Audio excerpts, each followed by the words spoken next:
Comfort movies are strange little time machines. Sometimes they take you back to where you grew up. Sometimes they take you to a place you've always wanted to be. And sometimes when the tape is really powerful, they'll somehow manage to do both.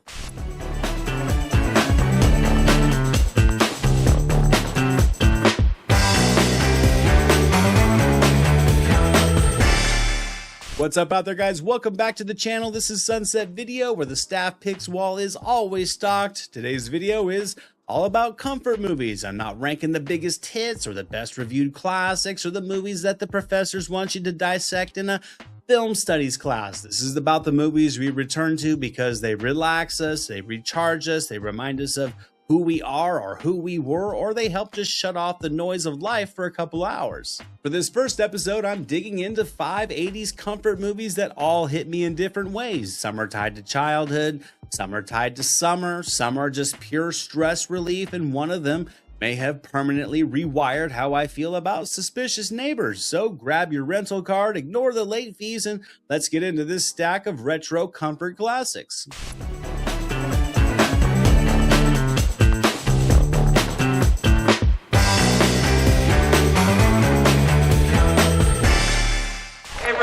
Seriousness, how do you plan to spend the money?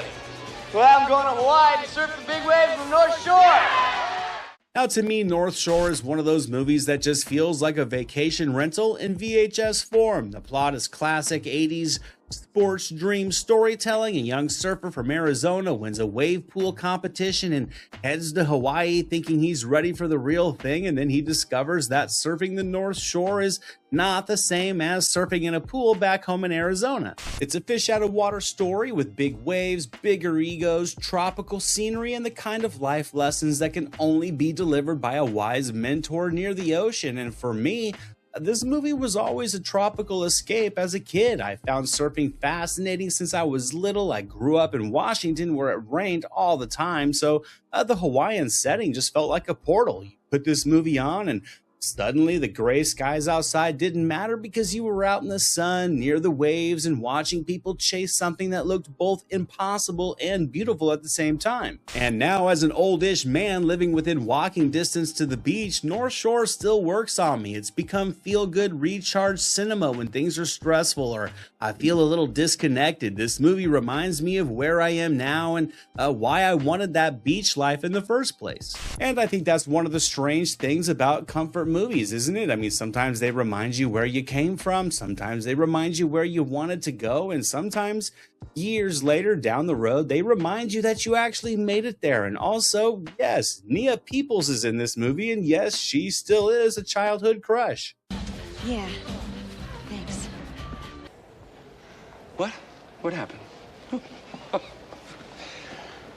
Now, the movie itself just has that wonderful 80s sincerity to it. It's not winking at you. It's not embarrassed by its own lessons. It believes in the power of waves, mentors, rivals, romance, and earning your place. And I think that's a big part of why I like it. There's just a purity to North Shore. It's about being humbled, learning respect, and realizing that looking cool is not the same thing as understanding the culture that you're stepping into, but it also delivers the scenery, the music, the competition, and the beach movie energy. So for me, this is comfort cinema because it's an escape, but not just an empty escape. It has mood, it has atmosphere, it has place, it has that sun-soaked quality that just makes you want to step away from the noise and go stare at the water for a while. And sometimes that's the exact prescription life needs.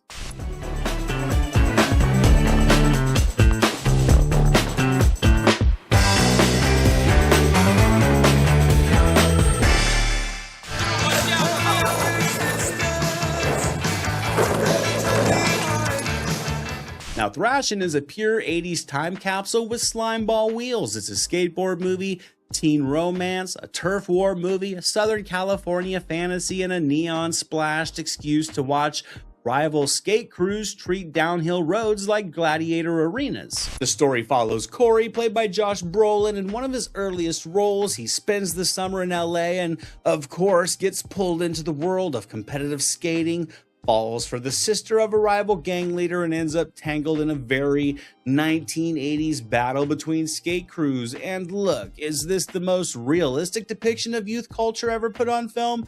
Probably not, but does it capture a fun, sun-soaked LA vibe that makes you want to throw on a tank top, find a board, and immediately injure yourself in front of a bunch of strangers? Absolutely.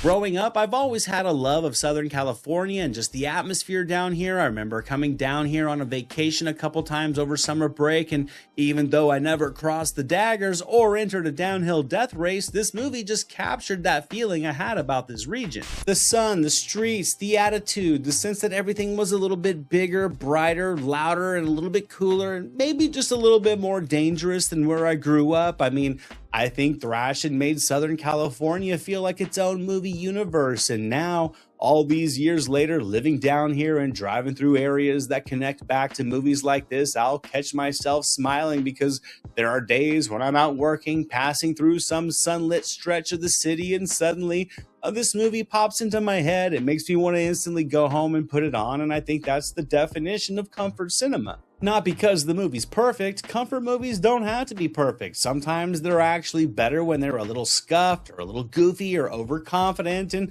Thrashin definitely has that energy. It's fueled on skate culture, music, attitude, romance, rivalry, with enough 80s fashion to just make your closet feel dramatically underqualified. It's also a reminder of how movies back in the day could sell you on a lifestyle, not just a plot, not just characters, but a whole vibe, because you probably watched Thrashin before and thought, whatever this is, I want to be near it. So for me, this movie still scratches that itch. It's a movie that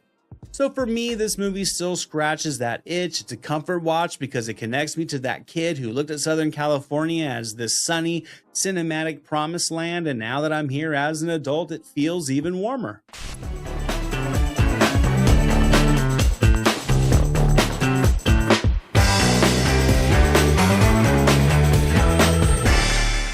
I don't deal with psychos. I put them away.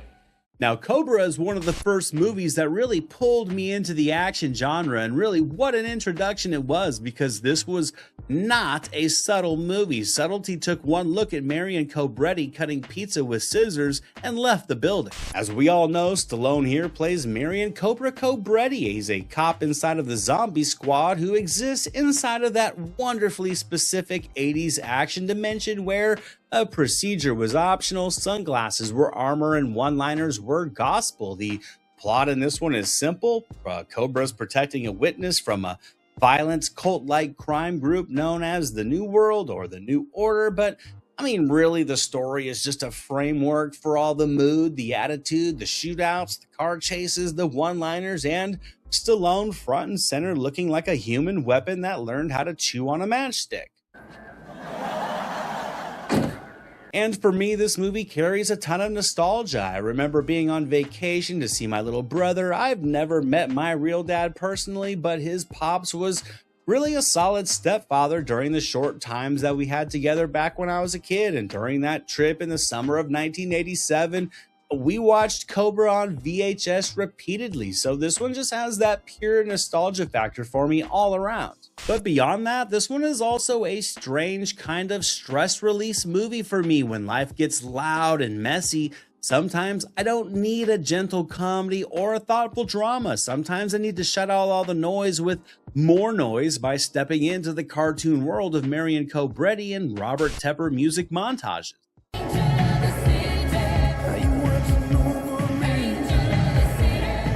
Cobra is basically 80s action distilled into chrome, leather, gunsmoke, and synth menace. It has a serial killer thriller vibe, a cop movie engine, and a comic book understanding of morality. Cobra is not just a character who enters a room. He appears, usually backlit, with his own background music like Justice in tight jeans and aviator glasses. And I think there's a real comfort in that simplicity. The real world is complicated. This movie is not. Bad guys are bad. Cobra is cool, the car is awesome, the soundtrack growls, the dialogue is pure nonsense poetry, the action hits fast and it's pure 80s spectacle, and sometimes that's exactly what the video store doctor orders for you.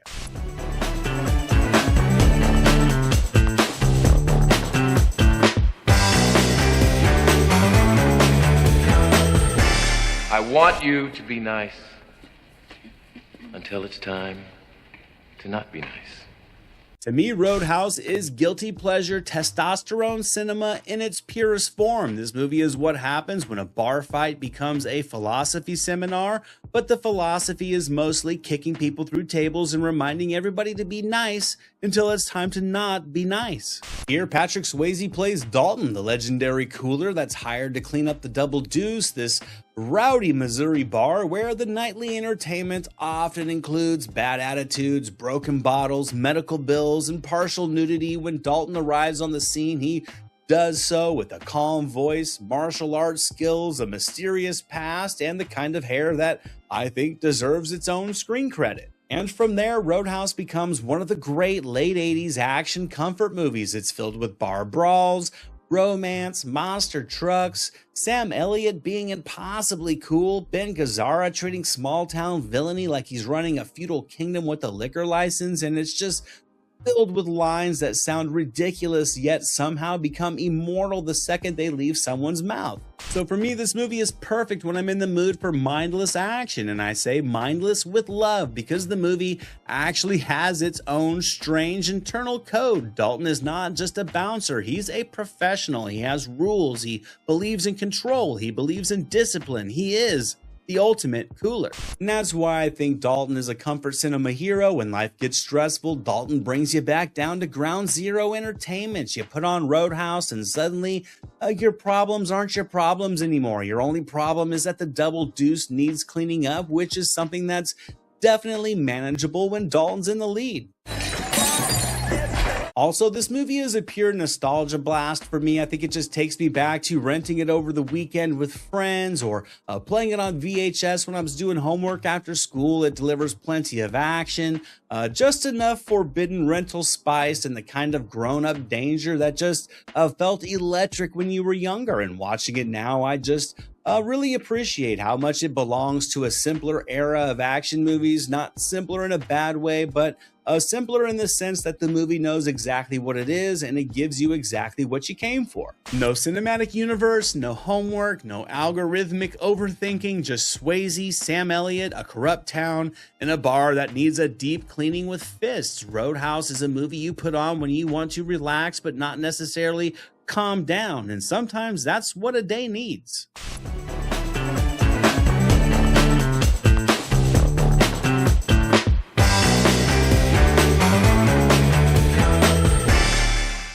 Look at the size of this thing. You think this came off a chicken or something?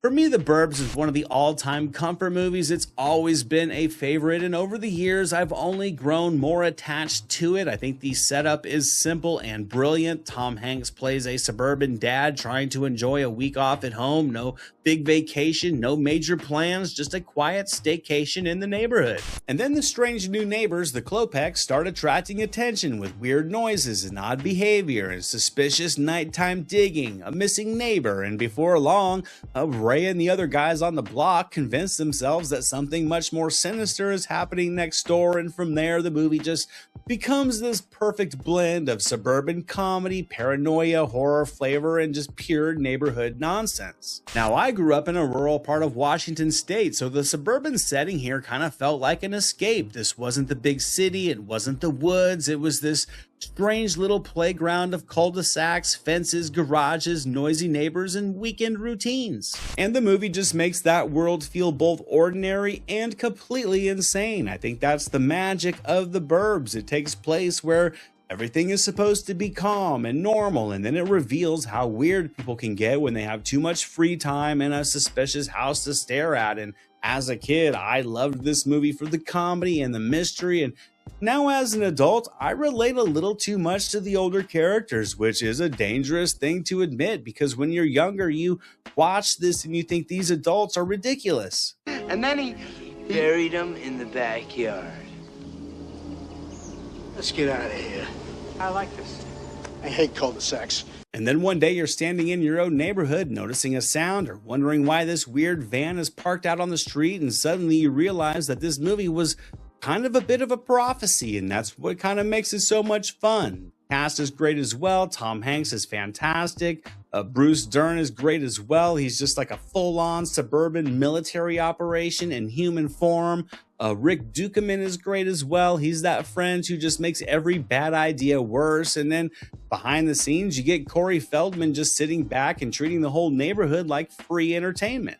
And I think that's another reason why this movie is comfort cinema. The characters are wild, but they feel familiar. Every neighborhood has versions of these people. I think this movie just feels very lived in. It moves fast, it's funny, it's endlessly quotable and packed with that Joe Dante energy where the normal world has something strange bubbling just underneath the surface. So for me, The Burbs is perfect because it combines so many things I love: comedy, mystery, suburban weirdness, 80s energy, Tom Hanks, quotable lines, and that weekend at home feeling where doing nothing somehow feels like it's going to turn into an adventure. And that's the thing about comfort movies. They don't always need to be perfect, like I said. Sometimes they just need to put you in the right place. And sometimes that place is the North Shore. Maybe it's a sun-baked skate route in Southern California, or possibly Marion Cobretti's cartoon action universe, or the Double Deuce on a very bad night, or maybe just a quiet suburban street where everybody clearly needs a hobby. And for me, at least, these are the movies that stick around because they carry a mood, they carry a feeling, they bring back a memory, they take me to a place.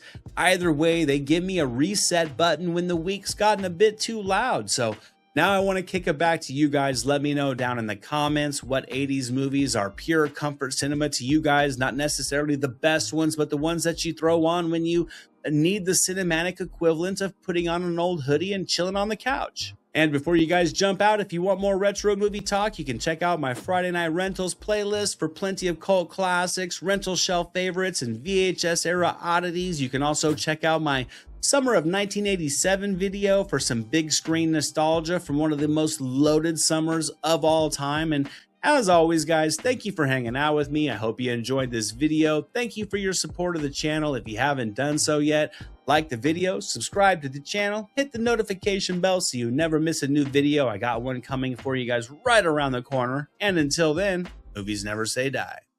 Jack Burton and the Pork Chop Express, and I'm talking to whoever's listening out there. Survive a war, you gotta become war. I suppose we have to register you as a lethal weapon. You trying to say Jesus Christ can't hit a curveball?